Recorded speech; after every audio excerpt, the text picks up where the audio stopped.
My dear students, हम electric potential and capacitance का question number first discuss कर रहे हैं। ये सभी PYQs हैं, ठीक है। तो यहाँ पर क्वेश्चन नंबर फर्स्ट में हमसे बोला गया है अब polar molecules are the molecules, ठीक है। पोलर मोलिक्यूल्स जो है वो किस तरह के मोलिक्यूल्स होंगे? Having a permanent electric dipole moment, having zero dipole moment, acquire a dipole moment only in the presence of electric field due to displacement of charges, acquire a dipole moment only when electric field is absent। तो क्या होता है in polar molecules? The centre of positive charge does not coincide with centre of negative charge. Polar molecules में क्या होता है कि positive charge और नेगेटिव चार्ज जो है उन दोनों के सेंटर्स कोइंसाइड नहीं करते हैं, ठीक है। तो इसलिए इनके पास खुद का क्या होता है, परमानेंट मैग्नेट होता है। तो यहाँ पर जो है हैविंग, यहाँ पर फर्स्ट ऑप्शन करेक्ट हो जाएगा, having a permanent electric dipole moment, ठीक है। मैं यहाँ लिख भी देता हूँ, in polar molecules, in polar molecules the centre of positive charge does not coincide with the center of negative charge, hence these molecules have a permanent, these molecules have a permanent electric dipole moment of their own।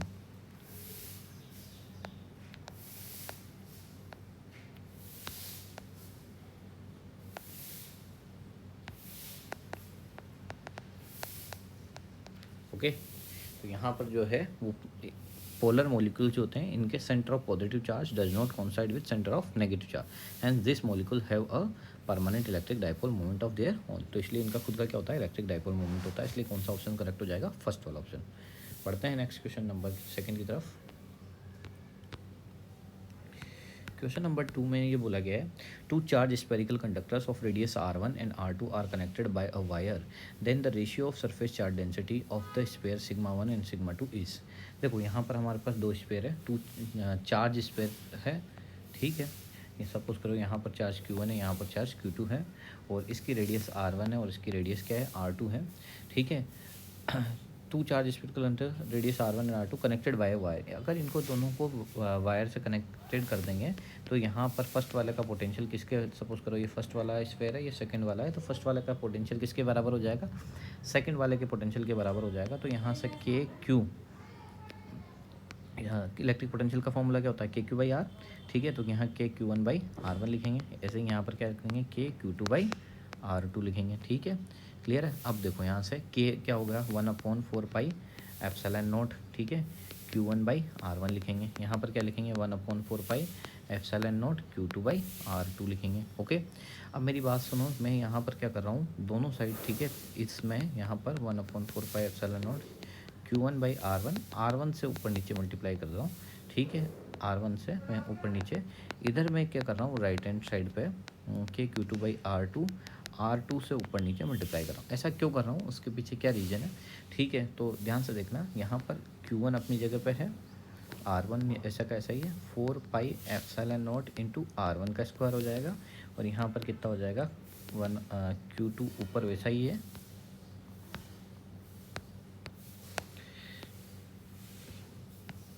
ठीक है। Q2/R2 अभी भी वैसे ही है, और यहाँ पर क्या हो जाएगा, 4πε0 R2 का स्क्वायर। अब आप देख रहे होंगे 4πε0 से 4πε0 कैंसिल आउट हो जाएगा, सॉरी, ये कैंसिल आउट नहीं होगा।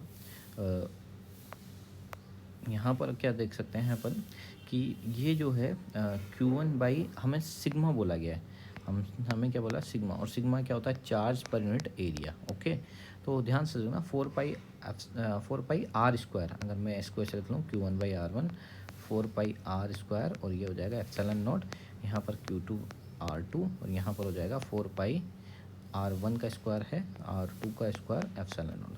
तो ये 4πr² क्या हो जाएगा, 4πr² हमारा एरिया ऑफ स्फीयर होता है, ठीक है। तो यहाँ पर 4πr² की जगह क्या लिख लूँगा मैं, Q1/A1, ओके। ये R1 ऐसे ही है, एप्सिलॉन नॉट अभी भी ऐसा ही है, Q2 R2, ठीक है। ये क्या हो जाएगा, A2 एप्सिलॉन नॉट, ओके। अब ध्यान से देखना, यहाँ से एप्सिलॉन नॉट से क्या हो जाएगा, एप्सिलॉन नॉट कैंसिल आउट हो जाएगा, ठीक है। यहाँ पर दोनों जगह एप्सिलॉन नॉट से आपने क्या कर दिया, एप्सिलॉन नॉट कर दिया, ठीक है। क्लियर है, यहाँ से कहीं तक कोई दिक्कत नहीं है। अब ध्यान से देखना, यहाँ पर एप्सिलॉन नॉट कैंसिल आउट होने के बाद हम देख रहे हैं यहाँ पर कि हमें मतलब ये जो है ये सिग्मा 1 हो जाएगा, Q1/A1 जो है ये कितना हो जाएगा, सिग्मा 1 R1 हो जाएगा, ये कितना हो जाएगा, सिग्मा 2 R2 हो जाएगा। तो हमें क्या है, सिग्मा 1/σ2 निकालना है, तो सिग्मा 1/σ2 क्या हो जाएगा, R2/R1 हो जाएगा। तो यहाँ पर दोनों में ध्यान से देखा जाए तो R2/R1 क्या हो जाएगा, ऑप्शन नंबर 3 करेक्ट हो जाएगा, ठीक है। आई होप आपको समझ में आया होगा, ठीक है। ये यहाँ पर ये ध्यान रखना, सिग्मा जो होता है चार्ज पर एरिया होता है, तो चार्ज तो क्यू ही है और एरिया क्या होता है 4π, ठीक है, R², ठीक है, स्फीयर के लिए ये हमने यूज़ में लिया है इस जगह पर, ओके। पढ़ते हैं नेक्स्ट क्वेश्चन की तरफ, question number 3।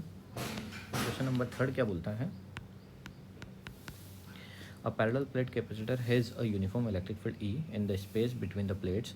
If the distance between the plates is D and the area of each plate is capital A, the energy stored in the capacitor is, ठीक है। ये हमारे पास कोई कैपेसिटर है, ठीक है। इस पर यहाँ पर सपोज कीजिए ये पॉजिटिव चार्ज है, यहाँ पर ये नेगेटिव चार्ज है, और ये दोनों जो है वो सेपरेटेड हैं डी डिस्टेंस पे, ठीक है। एरिया ऑफ ईच प्लेट जो है वो कैपिटल ए गिवन है, और यहाँ पर इलेक्ट्रिक फील्ड लाइन्स आपको पता है प्लस से माइनस की तरफ जाती हैं, ठीक है। तो ये हमारी इलेक्ट्रिक फील्ड लाइन्स है ई, ओके।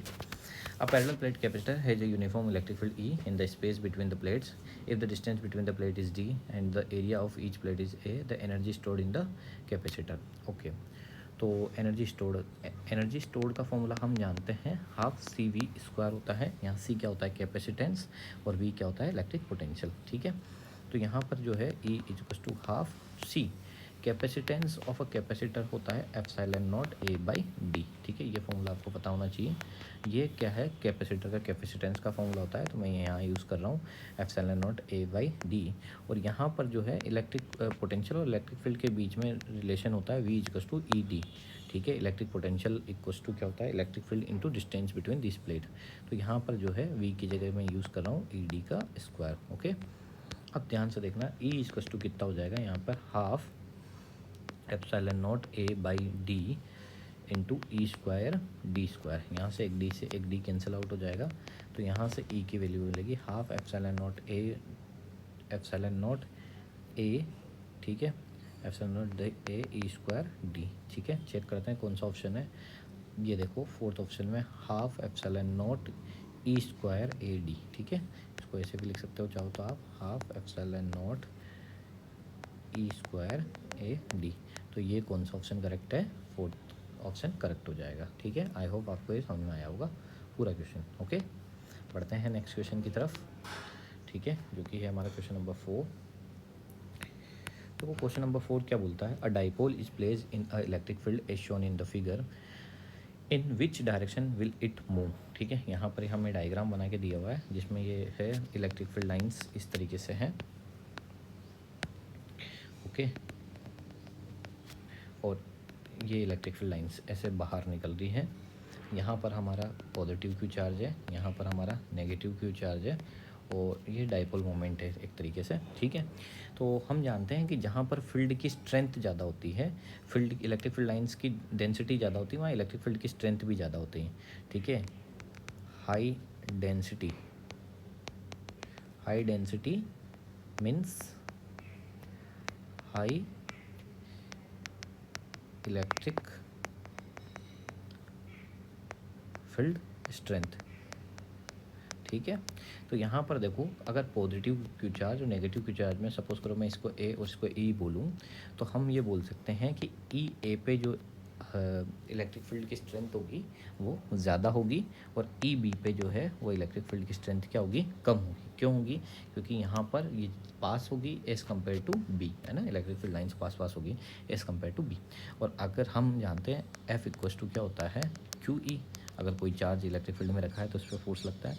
तो मैं ये बोल सकता हूँ Q into e a greater than Q into e b, मतलब जो ए पे फोर्स लगेगा वो ज़्यादा होगा और पॉजिटिव चार्ज पे फील्ड की डायरेक्शन में फोर्स लगता है और नेगेटिव चार्ज पे फील्ड की अपोजिट डायरेक्शन में फोर्स लगता है।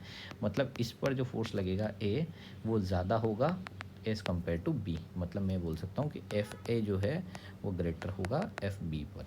मतलब इधर जो इस डायरेक्शन में जो फोर्स लगेगा उसको एफ ए बोल रहे हैं, इस डायरेक्शन में जो फोर्स लगेगा उसको एफ बी बोल रहे हैं।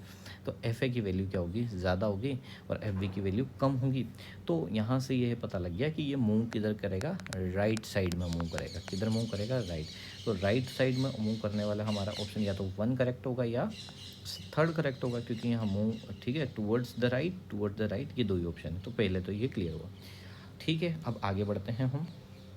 अब हम ये जानते हैं कि इलेक्ट्रिक जब भी कभी कोई डाइपोल ठीक है इलेक्ट्रिक फील्ड के अंदर रखा हुआ होता है तो उस पर इलेक्ट्रिक पोटेंशियल का जो फॉर्मूला होता है वो होता है potential energy equals to minus P E.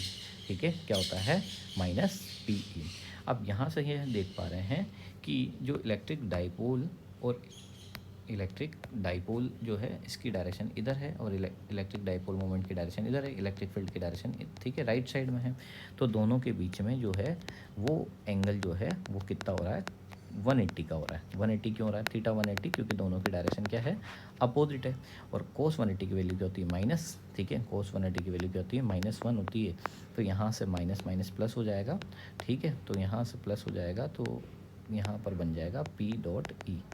Okay, अब देखो हमें पता है कि अगर हम राइट साइड मूव कर रहे हैं तो हमारा इलेक्ट्रिक फील्ड की वैल्यू डिक्रीज़ कर रही है। इलेक्ट्रिक हमने बताया अभी भी कि यहाँ पर मीन्स इलेक्ट्रिक फील्ड ठीक है अगर हायर डेंसिटी है तो यहाँ पर इलेक्ट्रिक फील्ड ज़्यादा होगा और बी पर इलेक्ट्रिक फील्ड क्या होगा, कम होगा।